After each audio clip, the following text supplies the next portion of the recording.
안녕하세요. 뉴스반장입니다.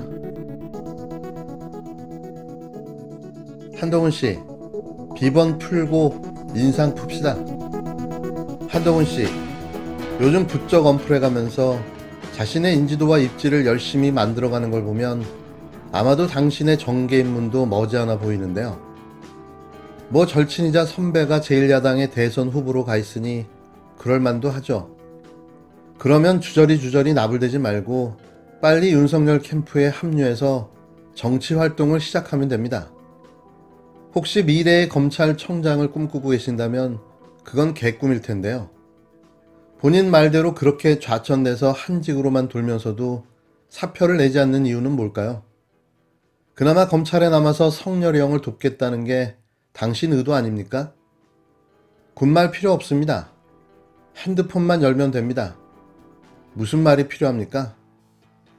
일반인이라면 상상할 수도 없는 불법을 자행하고 있으면서도 아무렇지도 않게 주둥이만 나불대는 당신을 볼 때마다 분노가 느껴지는데요. 다시 한번 말합니다. 비번 풀고 사람 되자.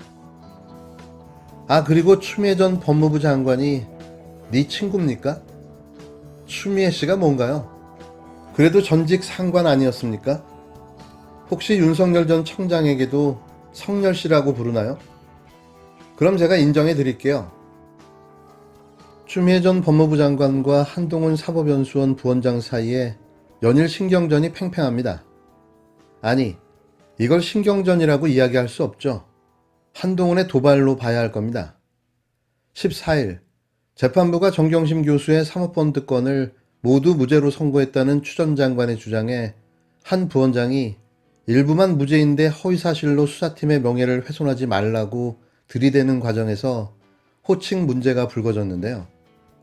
이날 먼저 더불어민주당 대선 경선 주자인 추미애 후보 캠프가 한동훈 씨가 해야 할 일은 궤변이 아니라 반성이라는 내용의 입장문을 내자 한 부원장이 곧바로 추미애 씨라는 호칭으로 들이댔고, 이에 추 후보 캠프가 호칭을 바꿔 한동훈 부원장의 견광부에 사모펀드와 일반 주식 거래를 혼용해 국민을 속이지 말라고 받아쳤습니다. 캠프는 13일 알려드립니다라는 공지를 통해 추미애 후보는 한 부원장에게 한동훈 씨라고 부른 적이 없다. 한 부원장은 이번뿐만 아니라 예전에도 여러 차례 소위 입장문이라는 형태로 추미애 씨라는 표현을 써왔다고 지적했는데요. 이어 전직 상관인 추 전 장관에게 추미애 씨라고 부르는 용기는 가상하다며 오늘 입장문은 추미애 후보가 아니라 추미애 캠프에서 발표한 것이니 착오 없길 바란다고 덧붙였습니다.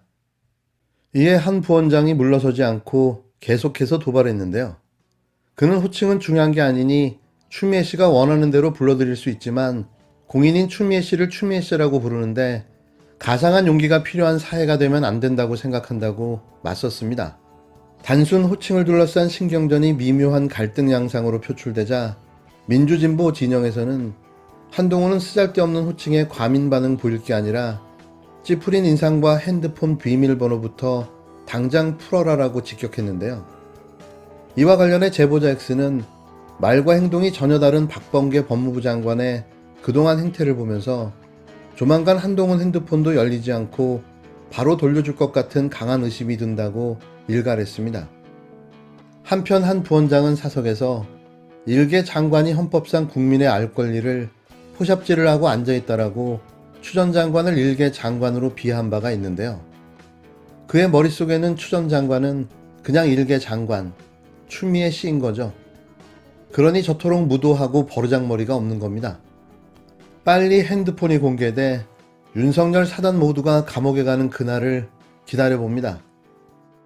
새삼스럽지는 않지만 과거 추미애 전 법무부 장관의 윤석열에 대한 직접 수사권 지휘 결정이 옳았다는 평가가 쏟아지고 있습니다. 이제와 드러나는 진실을 대하면서 그의 놀라운 선견지명에 박수를 칠 수밖에는 없는데요. 한두 가지가 아니었습니다. 여보세요? 여보세요. 네? 오랜만입니다. 윤우진입니다. 이제 뭐 완전히 인연을 끊었나 전연을 끊었나 연락도 한 번도 없고 어떻게 지내시고 그래? 죽지 못해 살고 있죠, 뭐. 아유 나도 요새 힘들어. 너무 힘들어. 저거 그거 6개월째 그냥 저기 해가지고서 추미애 그 인간 때문에 나 아주 죽을 맛이에요 요새. 뉴스타파가 공개한 윤우진 전 용산 세무서장과 사업가 Y씨의 전화 녹취록 속 윤 전 서장이 토로한 말입니다. 윤 전 서장은 이렇게 지난해 10월 추미애 전 법무부 장관이 지난 2015년 검찰이 무혐의 처리했던 자신의 뇌물수수 의혹 사건 재수사 지시를 내린 것에 대해 불편한 심경을 토로하고 있었는데요. 추미애가 옳았다는 평가가 나올 수밖에 없는 상황인 거죠. 법무부 장관 시절 추 전 장관의 수사 지휘가 없었다면 윤석열 전 검찰청장이 연루된 것으로 의심받는 윤우진 뇌물수수 사건은 영원히 묻힐 수 있었기 때문인데요. 나아가 윤 전 청장에 대한 징계 혐의들이 속속 사실로 드러나거나 사실일 개연성이 높은 정황이 나오는 것도 같은 맥락입니다. 하나를 보면 열을 한다고 했죠. 정경심 교수의 판결을 둘러싼 한 검사장과 추미애 전 장관 간 논쟁도 마찬가지인데요.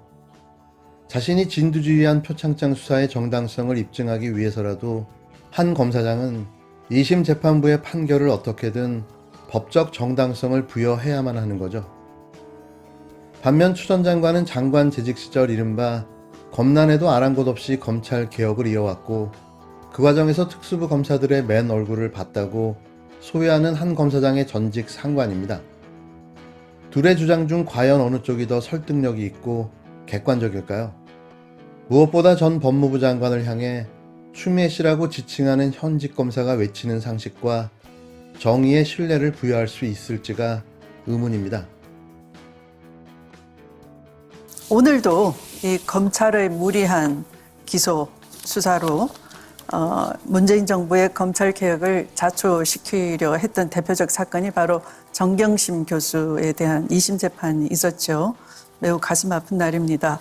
이재명 후보를 지원하는 국회의원님들은 40명, 이낙연 후보님 지원하는 의원님들은 무려 37명, 정세균 후보님도 20여 명의 의원들이 참여하고 계시더라고요. 이분들 다 합치면 한 100여 명 되시잖아요. 그러면 내일이라도 바로 대표 발의하시고 이번 정기국회에서 통과시키는 것이 어떠신지요? 아니 그러니까 2월에 이미 입법 발의하시겠다고 하고 또 4월 선거 때문에 못 하셨다고 하니 그러니까요. 특위에 맡겼다고 하니 이번에 뭐 그런 지금 오늘 그런 정경심 교수 재판에 대해서도 후보자께서는 대단히 그 안타깝다 이런 말씀도 하시고요. 또 인사권에 그 도전하는 검사 한 명과 어떤 그 검찰 조직 그 오만으로 인한 것이다 이렇게 본질을 얘기를 뒤늦게 얘기하셨거든요. 그렇다면 이건 서둘러야 되는 일인 거죠. 그래서 충분히 서두를 수 있는 힘도 있는데 입법 발의도 할 수 있고요. 의원들과 상의하겠습니다. 통과시킬 수도 있고요. 그래서 뭐가 두려우신지 그냥 두려워서가 아니라 의원들한테 물어보는 건 리더십이 아니에요. 약속을 하셨기 때문에 또 캠프에 참여한 의원도 많기 때문에 이 자리에서 의원들과 상의하겠습니다. 저는 하겠습니다. 네, 좀 저는 입장이 좀 분명했으면 좋겠습니다. 누구한테 물어보겠다. 여태까지 뭐 상임위에 시켜놨다. 뭐 이렇게 하시고 또 입법 발의해서 통과시킨 게 수백 건이 된다. 공은 다 차지하시고 문제 있는 걸 그러면 해결하시라 그러면 또 물어보겠다 이렇게 하시니까 약간 선문답식 아닌가 이런 답답함이 좀 있고요.